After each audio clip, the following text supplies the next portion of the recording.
will fly.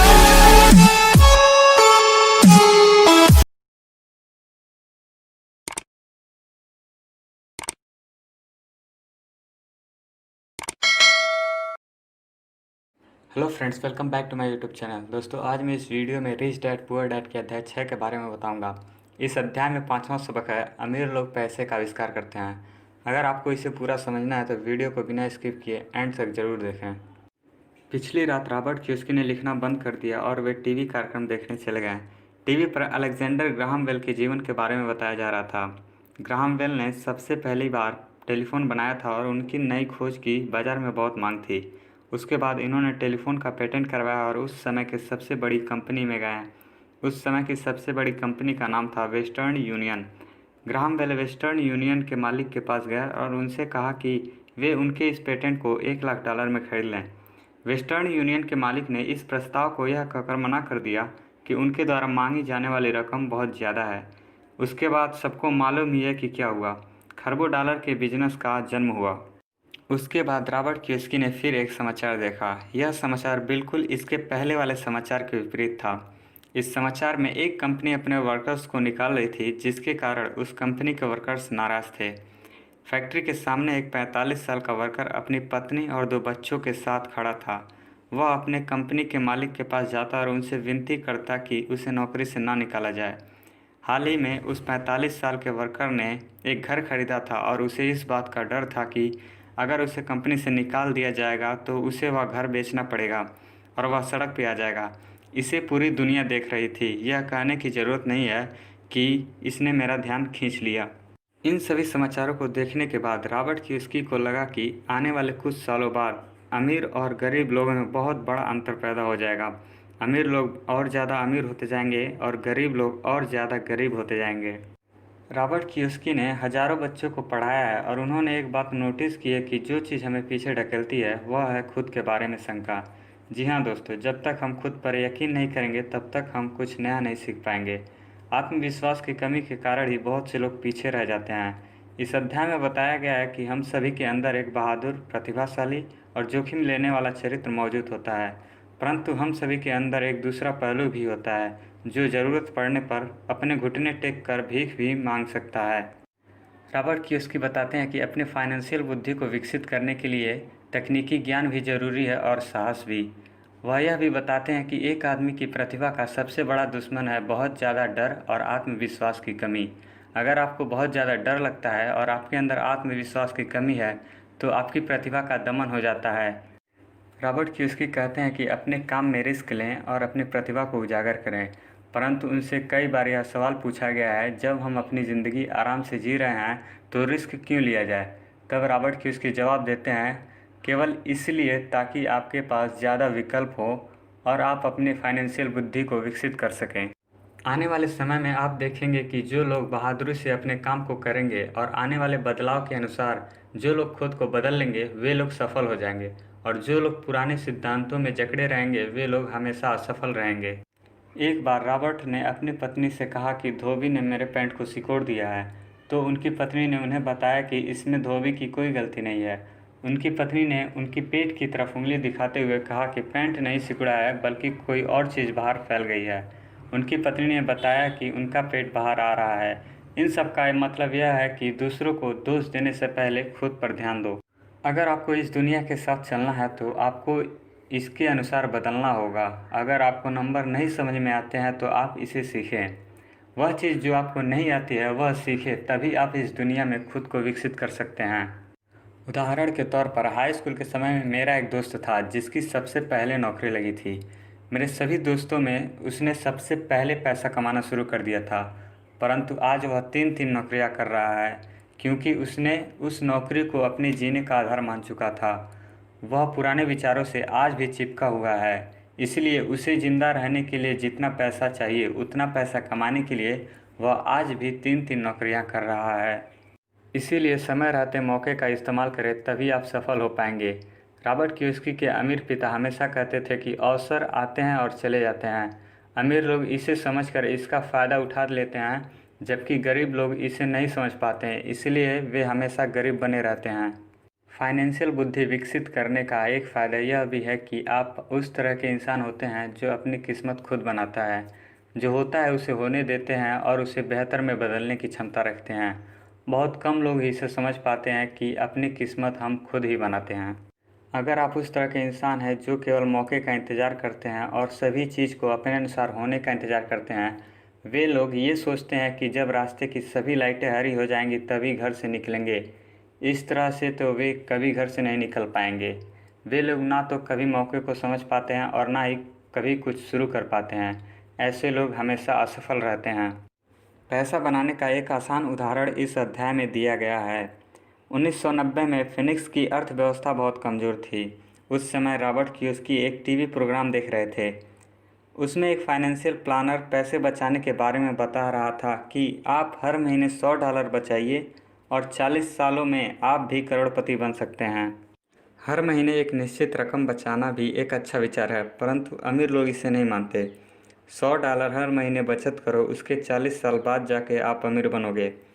उस समय की अर्थव्यवस्था बहुत कमज़ोर थी और रॉबर्ट कियोसाकी का सभी पैसा रियल एस्टेट और स्टॉक मार्केट में फंसा हुआ था। उस समय उनके पास बिल्कुल भी पैसा नहीं था।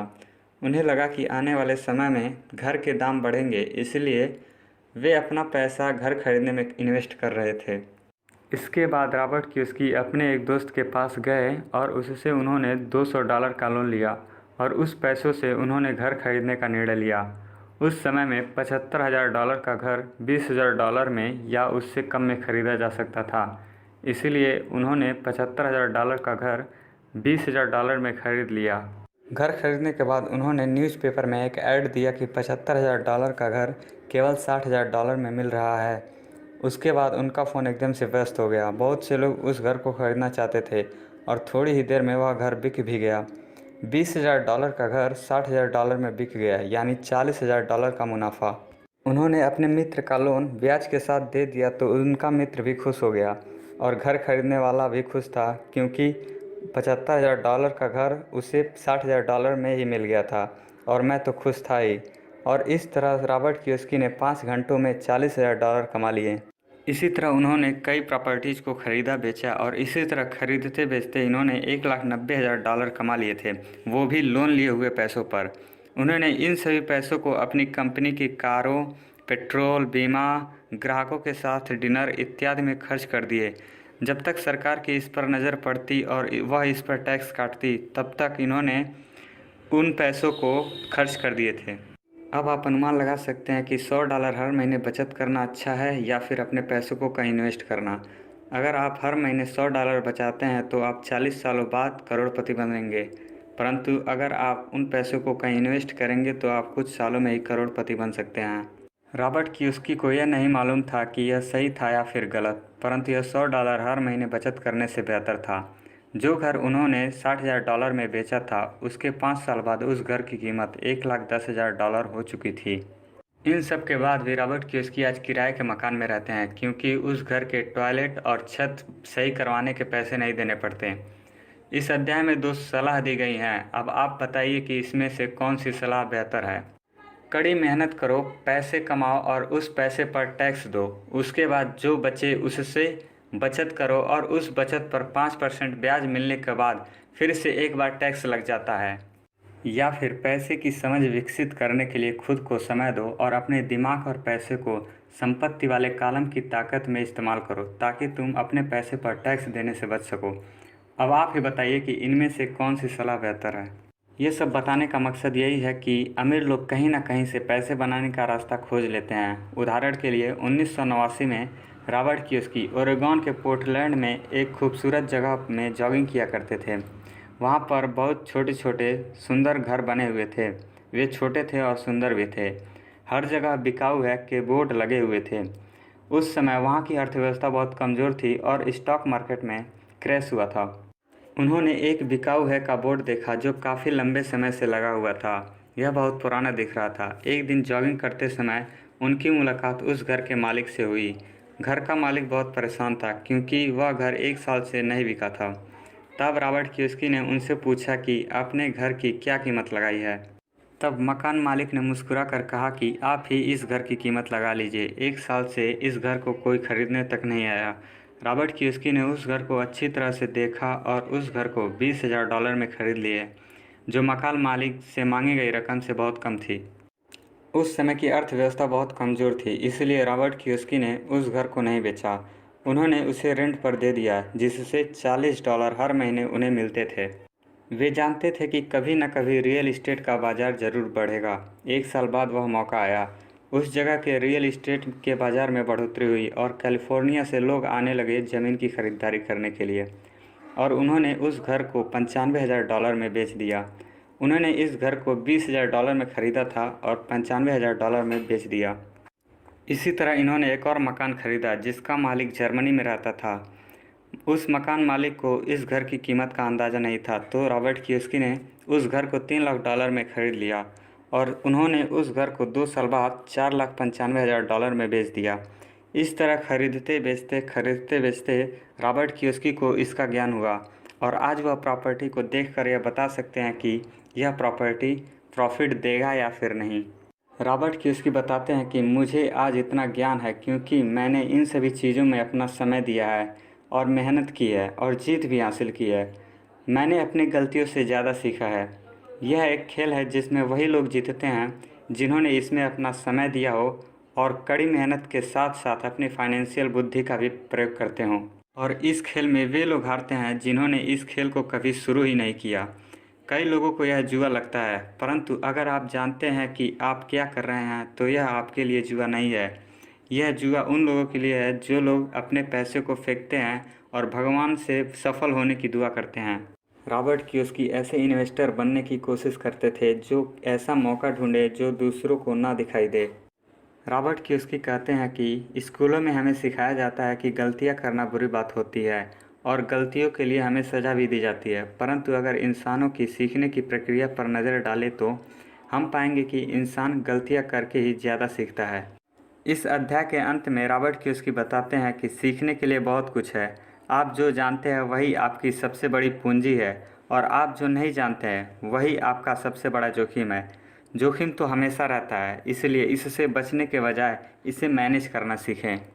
इस पूरे अध्याय का मतलब यही है कि अमीर लोग पैसे का आविष्कार करते हैं। अमीर लोग कहीं ना कहीं से पैसों से पैसे बनाने का रास्ता ज़रूर खोज लेते हैं। ग्राहम बेल ने टेलीफोन का आविष्कार करके पैसा बनाया था और रॉबर्ट कियोसाकी ने रियल इस्टेट में प्रॉपर्टी को खरीद कर और उसे बेचकर पैसा बनाया था, क्योंकि रॉबर्ट कियोसाकी को रियल इस्टेट से प्यार था। इस वीडियो में इतना ही। वीडियो को पूरा देखने के लिए आप सभी को मेरी तरफ से दिल से धन्यवाद। मैं मिलता हूँ आप सभी से एक नए वीडियो में एक नए सबक के साथ। तब तक के लिए गुड बाय।